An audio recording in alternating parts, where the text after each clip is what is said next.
Welcome back to another episode, and today we're going to talk about the 4 types of buyer agreements and how to eliminate the compensation issue. Isn't that amazing? Yes, we have big ambitions, so stay with me and we're going to really dive right in. Real quick, my name is Janine Sasso. I'm the owner and founder of the Hyperlocal Agent, and we have made it our mission to just help more agents this month with really quick, actionable tips and tricks to really become more knowledgeable, have actionable steps they can do today without all the scripting, without all the crazy stuff, right? Just pure value-driven content.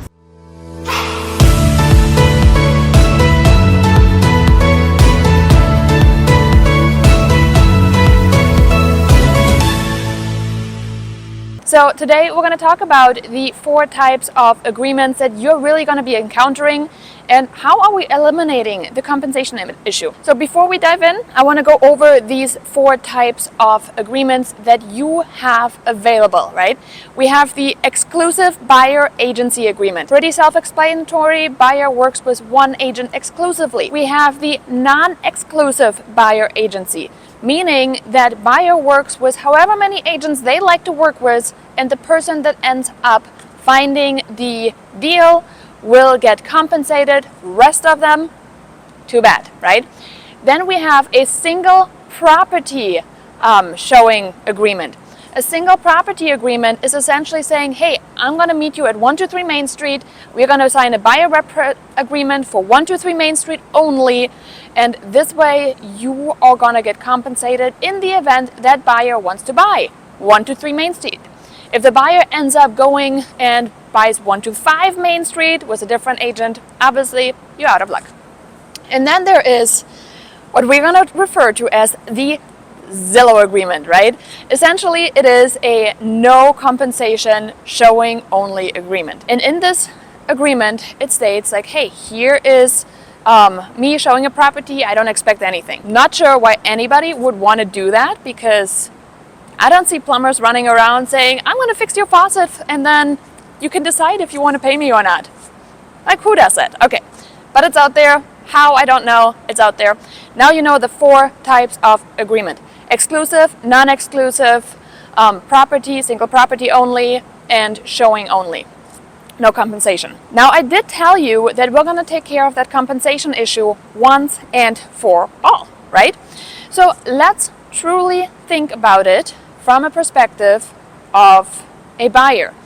Well, I have this agent and he said he'd be willing to just sign a no compensation agreement. That's amazing. Let me ask you, if I'm going to show up for work with $0 on the line, how much business am I probably going to do, right? If I am desperate to jump the minute somebody says, come meet me at 123 Main Street, is this necessarily the person that you want to have you represent? Quiet. Let them think about this, okay?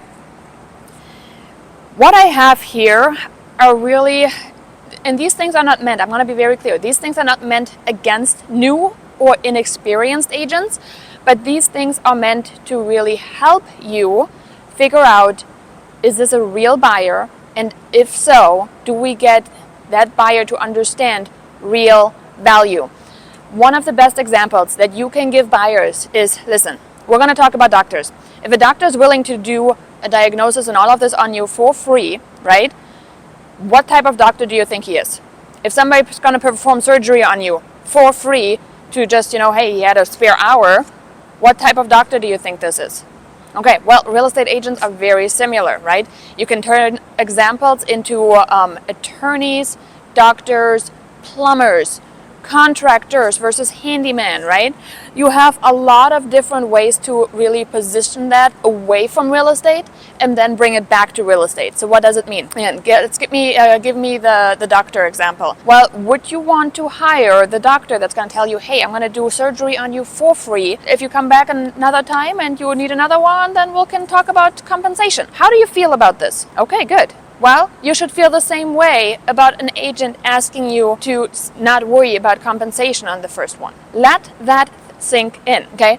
Buyers are needing to understand that whatever they sign in the future may potentially get them stuck with that agent. And if that agent has not been vetted by the buyer to the point where I love my agent for everything they do, they're stuck. There is no complaining about it. Okay, so I want to give you another example that just happened to me this week. I got a call on one of my listings and I got asked questions about the age of the HVAC and the location of the HVAC, the location of storage, laundry. And I thought, did you open the doors inside of the very empty, by the way, empty condo? Well, the buyer opened a couple, but I wasn't looking. Okay. Isn't it your job to also make sure that the buyer's questions are answered? Well, we didn't see the laundry. I'm like, did you look through my description? Laundry and building. Have you looked through the building?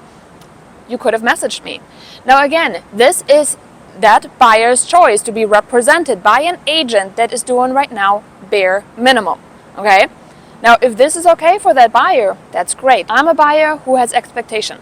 I'm a buyer that wants stellar service. I'm a buyer that wants stellar representation, because in the event that I have to compensate my agent, I don't want to be the one doing legwork, okay? If I'm the buyer and I have a right to great, fantastic customer service. So again, if you think about the single properties, right? Single property agreements, sure, I can meet you there. Drop and run. Drop and run should never be considered as valuable as let's have a conversation and really figure out if this is a good fit, because there's a whole lot of things in the industry changing, and just like sellers are interviewing agents for listings, you, Mr. Buyer, now have the opportunity to interview your buyer agent before you decide to work with them. And this is a golden opportunity, okay? Make it clear to the buyers that they are now in charge. They don't have to put up with any agent, but they have to have guidance on how to truly interview an agent, understand what we are about, and you, my friend, need a buyer agency presentation. You need to really hone it in, get your value in, and make sure that you can be the best possible agent for your buyers. Now, we haven't even touched on the hyperlocal advantage, because let's get that one out in a different episode. But one of the things that I think every agent should really do right now especially is hone in on a hyperlocal area. Hone in on a hyperlocal area, have more open houses, meet more buyers right there. And by the way, we have a lot of coaches right now saying, hey, buyers are at open houses, you need to get back into open houses. Agents that have, or coaches that have said before open houses are the worst idea, are now changing their tune. Again, we've left our hyperlocal open houses for the longest time. There is a reason for that. We're gonna dive into that in a different episode. But again, food for thought today, hopefully helpful. The 4 agreements, how you can disable 2 of them immediately and get compensated.